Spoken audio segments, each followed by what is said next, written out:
제가 처음 마케터가 되었을 때 진짜 혼동스러웠던 거 뭐냐면 마케팅 종류가 왜 이렇게 많아? 내가 하는 건 대체 무슨 마케팅이지? 라는 게 되게 혼란스러웠어요.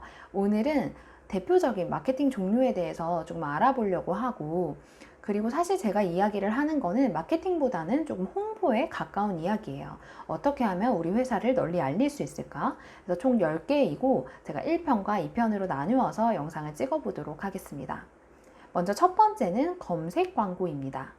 키워드 광고라고도 하고 네이버에서는 파워링크라고도 불러요.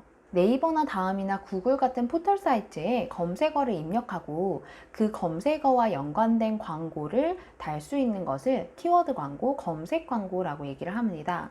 보통 검색을 하면 최상단에 보여지기 때문에 비용도 조금 비싼 편이고, 그렇지만 사람들한테 광고 효과는 굉장히 좋은 편이에요. 어떤 형식이냐면 오른쪽에 나와 있는 이런 형식으로 보여지고요. 일반적으로는 클릭을 하게 되면 해당 광고주의 홈페이지로 연결되어 있는 경우가 많이 있고요. 실제 구매를 하려고 하는 사람들이 검색을 하는 경우가 굉장히 많기 때문에 전환, 그러니까 실제 구매가 많이 이루어지는 광고 중에 하나예요. 하루에 몇 명이나 그 광고를 클릭했고 그 광고를 받고 실제로 광고를 통해 우리 홈페이지에 들어온 사람들이 몇 개나 구매했는지까지 알 수 있기 때문에 어떻게 보면 가장 명확하게 광고 성과를 측정할 수 있는 그런 마케팅 방법 중에 하나이고요.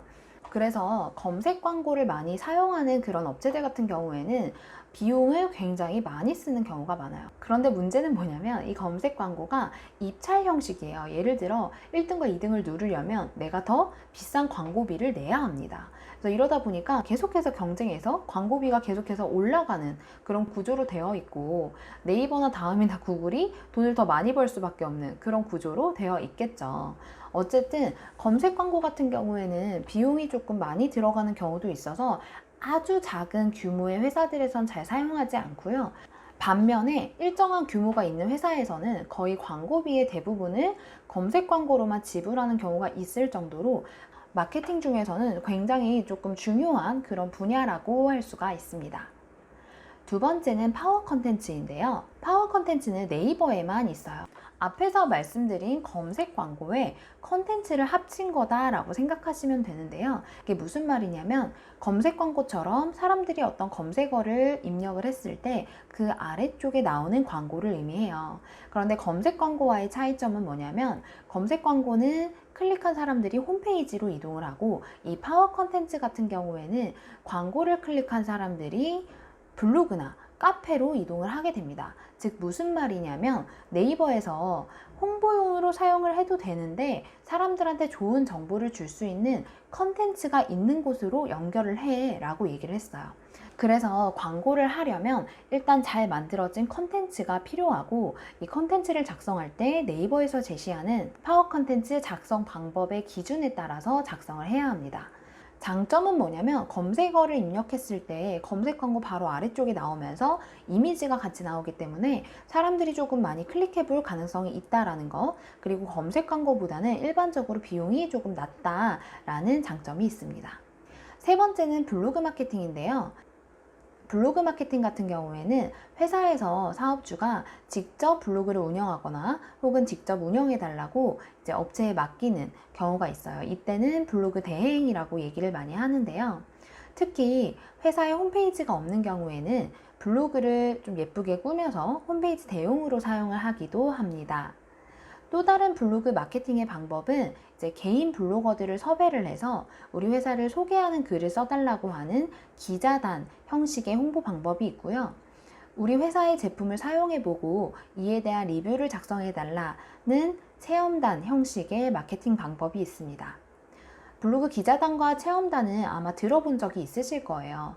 기자단과 체험단을 모집할 때 업체를 이용해서 모집을 해도 되지만 이때의 비용이 제가 알기로는 블로거 한 명을 모집해 주는데 25,000원 정도가 드는 걸로 알고 있어요. 물론 이거는 업체마다 조금씩 다르고 그리고 뭐 주제마다 조금씩 다르겠죠. 어쨌든 비용이 들어가기 때문에 여력이 되신다면 사업주가 직접 혹은 마케터가 직접 우리 회사 상품을 잘 소개해 줄 수 있을 만한 개인 블로거를 조금 모집해 보시는 것도 좋을 것 같습니다.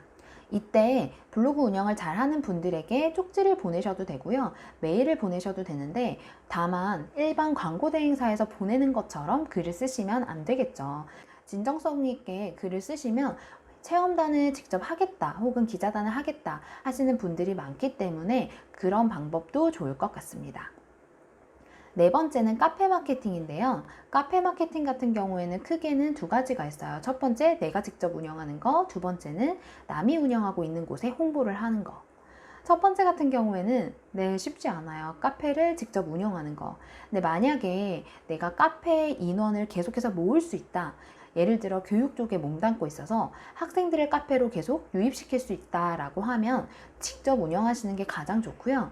그렇지 않은 경우에는 이미 구축되어 있는 관심사가 비슷한 분들이 모여 있는 곳에 홍보를 하시는 것도 좋은 방법입니다. 자, 이때에는 우리는 회사에 대한 홍보를 해야 하기 때문에 카페에서 싫어할 수도 있어요. 특히 맘카페 같은 곳은 엄청나게 규정이 까다롭습니다. 그래서 규정을 해치지 않는 선에서 우리 제품이나 회사를 홍보하시는 게 중요하고, 그렇지 않다면 그런 카페에 돈을 내고 홍보를 할 수도 있어요. 근데 문제는 카페 규모가 클수록 비용은 비싸요. 이런 경우는 카페의 주인장한테 우리가 광고하고 싶은데 광고 단가를 알 수 있을까? 라고 쪽지를 보내면 메일로 견적서를 보통 보내주거든요. 그 견적서에는 카페 사람들한테 쪽지를 보내줄 때 얼마, 월에 메일을 한번 발송해 줄 때 얼마, 혹은 카페 안에 카테고리를 하나 열어주는데 얼마, 카페 메인에 배너를 달아주는데 얼마, 이런 식으로 각각 다 책정이 되어 있어요. 근데 이걸 나쁘다고만 볼 수 없는 게, 어떻게 보면 우리 사업이나 제품에 관심 있을 만한 사람들이 모여 있는 곳에 홍보를 하는 거기 때문에 다른 어떤 것보다 또 효과가 있을 수도 있거든요. 사업이나 제품에 따라서 전혀 다르기 때문에 잘 취사 선택해서 진행을 하시는 것을 추천을 드리고요. 다섯 번째는 SNS 마케팅입니다. SNS 같은 경우에는 페이스북, 인스타, 트위터처럼 소셜 네트워크 서비스겠죠. 이건 역시 우리 회사에서 직접 운영하는 방식이 있고, 아니면 대신 운영해 달라고 업체에 맡기는 경우가 있어요. 그런데 제가 마케터로 활동해 보니까 마케팅 하시는 분들은 본인이 할 줄 알면 절대 업체에 안 맡기더라고요. 물론 SNS를 업체에서 잘 운영하기가 되게 어렵긴 해요. 블로그도 마찬가지고. 근데 여력이 안 되면 맡기긴 해야겠죠. 어쨌든 그렇게 하시는 방법이 있어요. 자, 이때 주의하실 점은 뭐냐면 내 사업에 맞는 SNS를 운영해야 됩니다. 가령 예를 들어 제가 50대 남성을 타겟으로 해서 제품을 파는데 인스타그램에다가 홍보를 해요. 그럼 어떨까요? 네, 안 보겠죠. 왜냐면 50대는 인스타그램이 뭔지 모르시는 분들이 굉장히 많아요. 차라리 50대를 타겟으로 한다라고 하면 유튜브를 해야 하는 게 맞을 수도 있어요. 이렇듯 우리 제품을 실제로 소비하는 소비자가 어떤 채널을 운영하는지, 어떤 SNS를 주로 사용하는지를 잘 파악하시는 게 중요해요.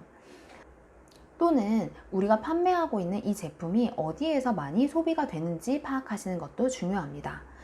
SNS 운영 같은 경우에는 물론 채널마다 조금씩 차이는 있겠지만 꾸준히 좋은 컨텐츠를 올려주시는 게 가장 중요하고요. 프로그램이나 이상한 작업 같은 거는 안 하시는 것을 추천을 드립니다. 그렇게 하다가 내 계정이 날아가는 경우들이 있어요. 그래서 업체에 맡긴다고 하더라도 진짜 꼼수 쓰는 거 아닌지, 정석대로 운영을 해주는 건지, 이런 것들을 잘 파악해서 하시는 것이 중요합니다. 제가 굉장히 핵심적인 부분만 간단하게 설명하고 있는데도 영상이 너무 길어져서 2편으로 나누어서 다음 영상에 찾아뵙도록 하겠습니다. 구독과 좋아요 눌러주시고요. 알림 설정 해놓으면 2편 올라왔을 때 바로 보실 수 있기 때문에 알림 설정도 꼭 해주세요. 감사합니다.